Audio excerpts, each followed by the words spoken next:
Hi everyone, আমি নয়ন, আমি Arup, and we are the Romeo Brothers.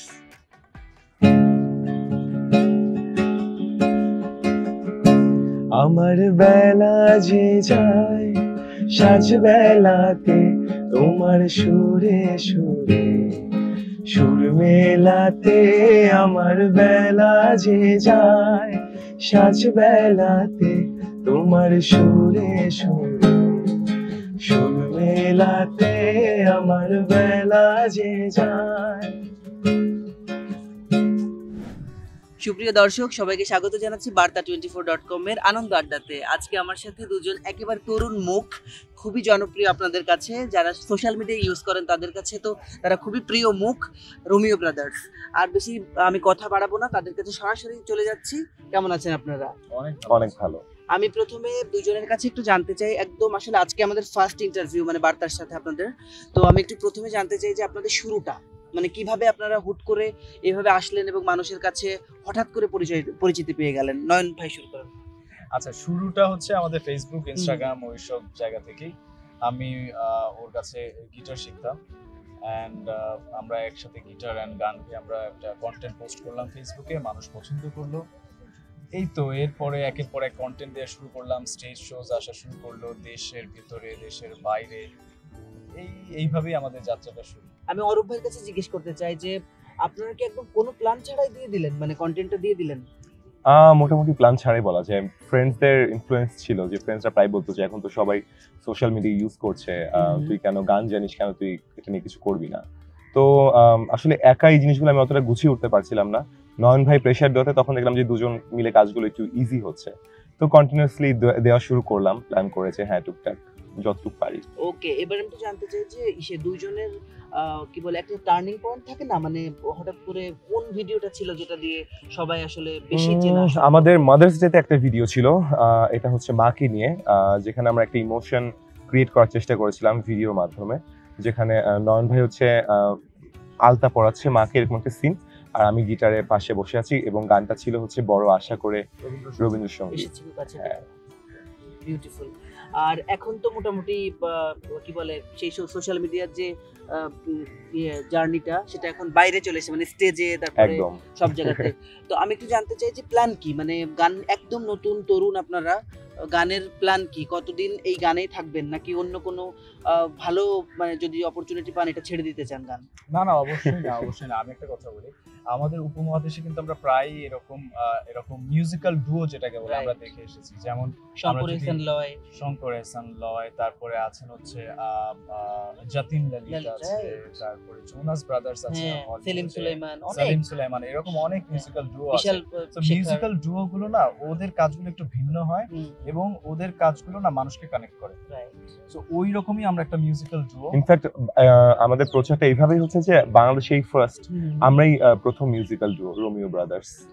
হ্যাঁ, এটা একটা সিগনিফিকেন্ট, মানে এটা আসলে বলার মতো যে আপনারা দুজন শুরু করেছেন এবং এরকম একসাথে কাজ করা, এবং আপনাদের একটা ব্যান্ড আছে, সেটা ব্যান্ডটা কিভাবে গড়ে উঠলো?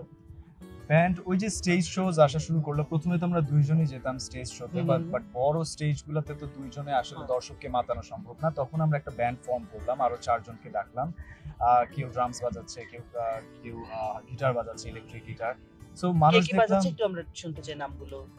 হ্যাঁ, এই জিনিসগুলো আসলে ফিক্স না, এক এক সময় এক একজন আসে, যে যখন ফ্রি থাকে সে তখন আসে আমাদের সাথে প্র্যাকটিসে বসে। কিন্তু আমরা সব সময় কনস্ট্যান্ট থাকি। আমরা দুইজনই সব সময় আমাদের বলতে হয় সাউন্ড সিস্টেমে যে দুইটা লিড ভোকাল, কিন্তু অনেকে মনে করে যে একজন হয়তো ভোকালিস্ট আর একজন হয়তো জাস্ট সাইডে গাচ্ছে বা কোরাস দিচ্ছে, কিন্তু না, আমরা লিড ভোকালিস্ট, আমরা দুইজন একসাথে গাই। যেমন আমরা নোরা সিস্টার্স দেখি, Indian Nora sisters, lead vocalist দুইজন। তো ওই রকমই আমরা ব্যান্ডটা ফর্ম করে ফেললাম, এবং আমরা বিভিন্ন জনরার মিউজিক নিয়ে কাজ করছি। মানে আমরা বিশ্বাস করি পার্সোনালি যে শিল্পের কোনো বাউন্ডারি হয় না। এটা দেশে হোক বিদেশে হোক সবকিছুর থেকে, মানে সকল সৃষ্টি থেকে যে সৌন্দর্যকে তুলে এনে প্রেজেন্ট করাই হচ্ছে শিল্পীর কাজ। তো আমি জাস্ট চেষ্টা করছি আমাদের দিক থেকে সেই জিনিসগুলো কালেক্ট করে মানুষকে প্রেজেন্ট করার। আচ্ছা, একটা মজার প্রশ্ন, সেটা হচ্ছে যে আমরা বলি না প্রথমে দর্শনধারী তারপরে গুণ বিচারী। গুণ অনেকের থাকে, এখন আপনাদের দেখলে যে কেউ বলবে যে আপনারা দেখতে খুব সুদর্শন, মানে নায়কের মতো, মডেলদের মতো। গায়করা সাধারণত গ্ল্যামার থাকলেও চলে, অনেকের না থাকলেও চলে। তো সেটা কি আপনাদের আসলে প্লাস পয়েন্ট যোগ করেছে দুজনের কাছে আলাদা করে? সৌন্দর্য তো আসলে এটা একটা ব্লেসিং, মানে এটাকে আমি নেগেটিভও বলতে পারবো না, পজিটিভও বলতে পারবো না। কারণ সৌন্দর্য অনেক পজিটিভ কিছু নিয়ে আসে, আবার সৌন্দর্য মানুষের জীবন শেষও করে দেয়, এরকমও কাহিনী শোনা যায়। তো এটা যেভাবে যাচ্ছে যেতে থাক, জানি না এটা দিয়ে কতদূর কি করা যায়। আমি একটু ইন্টারাপ্ট করতে চাই, বললো যে নেগেটিভ সৌন্দর্যের নেগেটিভ জায়গা আছে, সেটা আপনার জীবনে কিছু এসেছে এরকম? ওই যে আপনি যেটা বলছিলেন সৌন্দর্য প্রথমে গুণ দর্শনধারী, তারপরে গুণ বিচারী, তো রূপের মধ্যেই তো সবকিছু পাওয়া যায় না, তাই না? না, একজন আর্টিস্ট হিসেবে আমি যেটা ভাবি যে প্রেজেন্টেশনটা ইম্পর্টেন্ট। সেখানে সৌন্দর্য আসলে জানি না, এটা আমার বাবা মা যেরকম আগ্রহ সেরকম, মানে প্লাস করে কিনা, মানে সেটা ফ্যান বেস থেকে হোক, নিশ্চয়ই সেরকম। যদি মানুষের মেন্টালিটিতে এটা থাকে প্রথমে দর্শনধারী গুণ বিচারী, তাহলে তো অবভিয়াসলি থাকে। আমার মনে হয় প্লাস করে, বাট এইটাকে নিয়ে সাস্টেইন করাটা পসিবল না। না, এটা কারণ অবশ্যই যদি ট্যালেন্ট না থাকে আসলে সেভাবে সাস্টেইন করা যাবে না। যেমন রিসেন্টলি আমরা কলকাতা গিয়ে আসলাম, আমরা অনেক বড় বড় গুণী ব্যক্তিদের সাথে আমরা কথা বলে আসলাম, ওদের সাথে কাজ করার কথা বলে আসলাম। সো ওরা যদি দেখতো যে হ্যাঁ ওরা দেখতেই সুন্দর কিন্তু কাজ ভালো না, ওরা কিন্তু আসলে ওইভাবে অ্যাপ্রোচটা করতো না।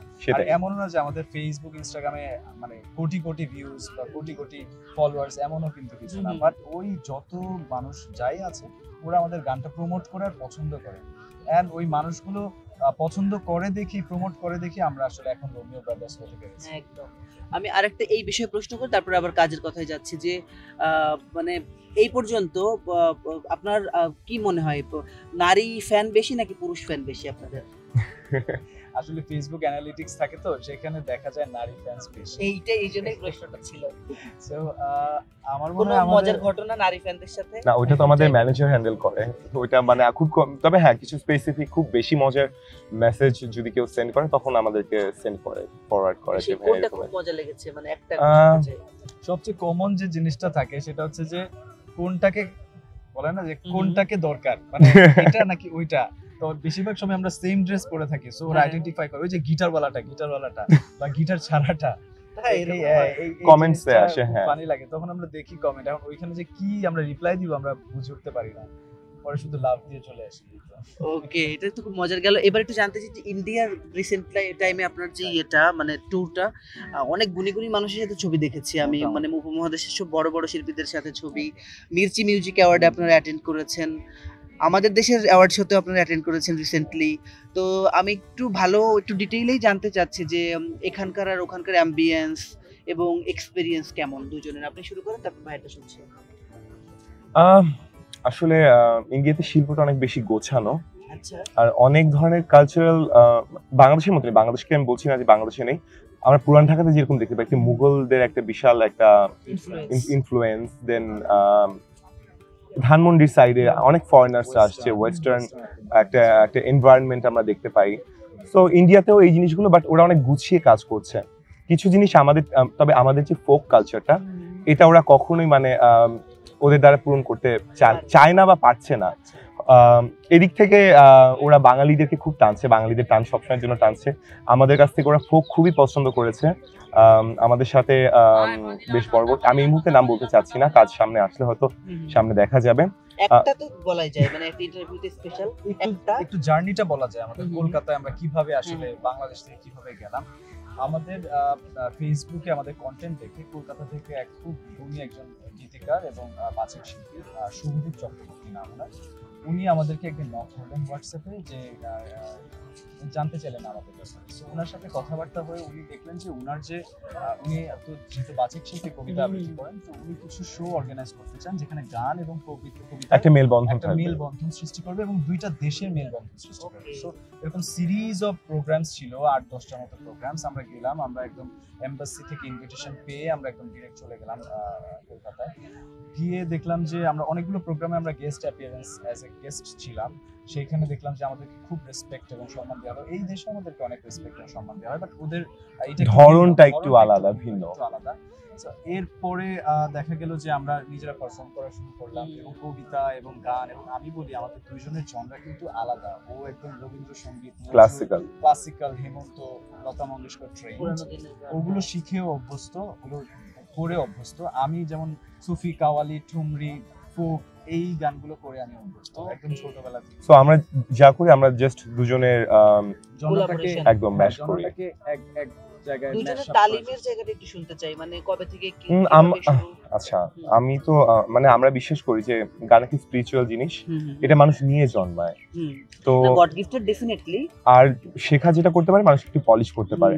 তো শেখার ব্যাপারটা যে আমার খুব বেশি প্রখর ছিল এমনটা নয়, ছোটবেলা বেসিকটা শেখা হয়েছিল, যেখান থেকে আর মিউজিক নিয়ে যে কখনো কিছু প্রফেশনালি করবো সেটাও ভেবে উঠিনি। এখন করতে করতে অনেক কিছু শিখছি। ওকে, আপনার কাওয়ালি এগুলো তো খুব হ্যাঁ চর্চার হ্যাঁ বিষয়। আমি একটা কথা চড়ানো। বলি, আমার যে দাদিমা ছিলেন, দাদিমা উনি হচ্ছে মাজার সংস্কৃতির সাথে জড়িত ছিলেন। So, Okay. বিভিন্ন মাজারে গিয়ে গিয়ে উনি বাউল গান করতেন। আচ্ছা, কাঙ্গালিনী আচ্ছা। সুফিয়ানা ছিলেন, হ্যাঁ, ওনার হ্যাঁ। সাথে উনি বাউল গান করতেন। ছোটবেলা থেকেই আমি এই যে কাওয়ালি, সুফি, হুম। বাউল গানগুলো শুনে শুনে আর কি বড় হওয়া একদম ছোট থেকে। তো এগুলো আমি ছোটবেলা থেকেই পারি, মানে আসলে আমাকে ওইভাবে কেউ- Inbuilt. হ্যাঁ ইনবিল্ট বলা যায়, ওগুলো আমি অ্যাকসেপ্ট করেছি একদম ছোটবেলা থেকে। সো আমাকে আসলে ওইভাবে শেখানোর কিছু ছিল না, কিন্তু ও হচ্ছে আমার রবীন্দ্রসঙ্গীত and নজরুল সঙ্গীত and ক্লাসিক্যাল মিউজিকগুলো ও আমাকে শিখিয়েছে। অ্যান্ড এখন আমাদের গুরু আছেন ইন্ডিয়াতে, আমরা হাইব্রিড ক্লাসেস করছি, এই অনলাইনে ক্লাস করছি, ক্লাস করছি। এই তো। আমি একটু জানতে চাই যে গানের একটা প্রশ্ন করেছিলাম যে আজীবনে আপনারা গান নিয়ে থাকতে চান কিনা, এবং আসলে ভবিষ্যৎ পরিকল্পনা কি গান নিয়ে? আসলে গান তো একটা ইমোশন, আর মানে এটা ছাড়া যায় না, এটা যদি কেউ নিয়ে জন্মায় এটা কখনোই ছাড়া যায় না। মানে তো- ক্যারিয়ার হিসেবে? ক্যারিয়ার হিসেবে আমি তো ক্যারিয়ার হিসেবে মিউজিক বেছে নিয়েছি।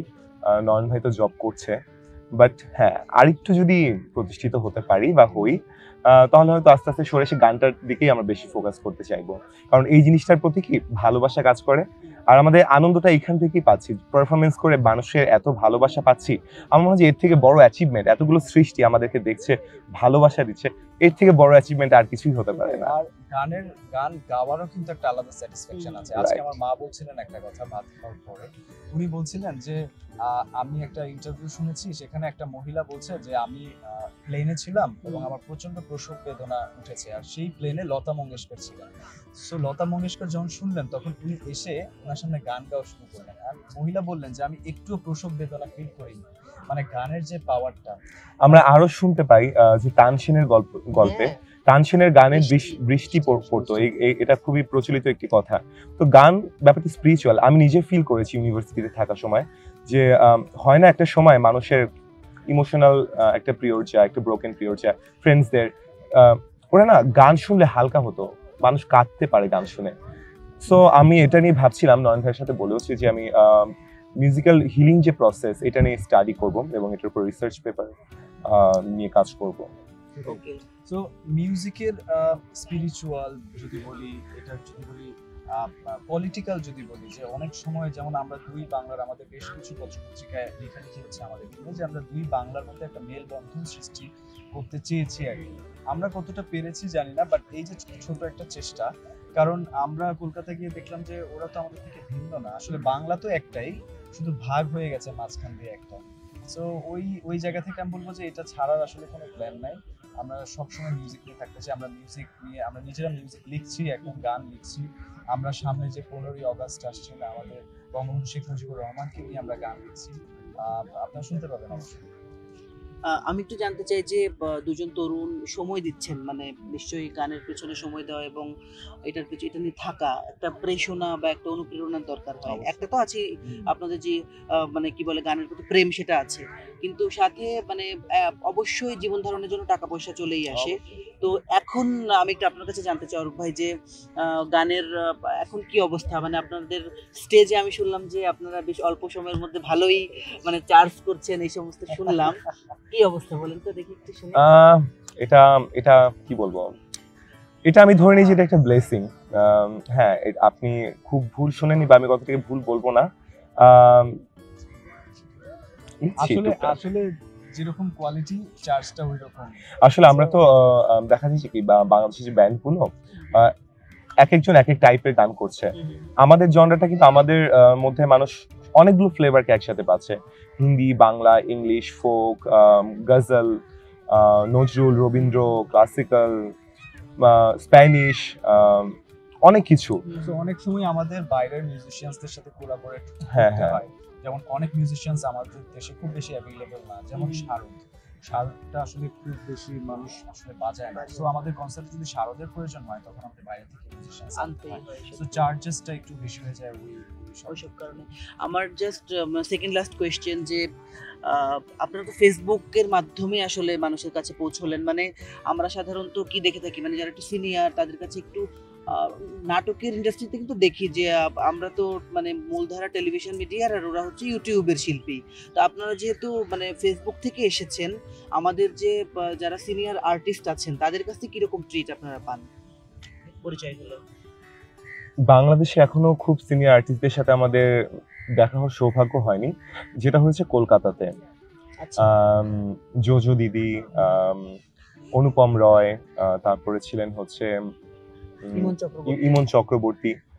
মানে আমরা বাংলাদেশ থেকে গিয়েছি, গান করছি, ইমন দি প্রথমেই দেখে বলছি তোদের গান কিন্তু আমি শুনবো, কিভাবে শুনবো রে, একদিন কিন্তু তোদের গান শুনবো আমি।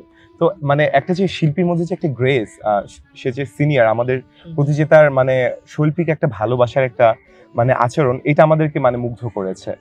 তো তারা মানে বাংলাদেশি মানুষদের সাথে কাজ করতে খুবই আগ্রহী, সব শিল্পীরাই, সব জনরার। আমি দেখেছি কলকাতায় ওরা বাংলাদেশিদের উপরে একটা আলাদাই ওরা একটা ইমোশন ওদের কাজ করে সবসময়ের জন্য। আমার এক্সপিরিয়েন্সটা একটু আলাদা। আমি যেহেতু অলরেডি একটা বাংলাদেশি ফিল্মে প্লেব্যাক করেছি ছোট্ট আহমেদ স্যারের ফিল্মে, এবং সেখানে ছবির নাম কি?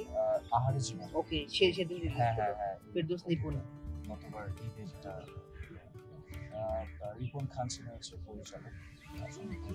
তো ওই জায়গা থেকে আমি দেখেছি যে ওরা আসলে এইভাবে জাজটা করেনি ফেসবুক থেকে আসা বেরোবে। অ্যান্ড আমি যতটুকু জানি ও ভোকাল আর্টিস্ট হিসেবে অনেক বছর যাবত কাজ করছে। সো আমাদের আসলে শুধু ফেসবুক আইডেন্টিটি বলবো না, আমাদের ফেসবুকের বাইরেও একটা আইডেন্টিটি ছিল যেটা একটাকে হেল্প করেছে।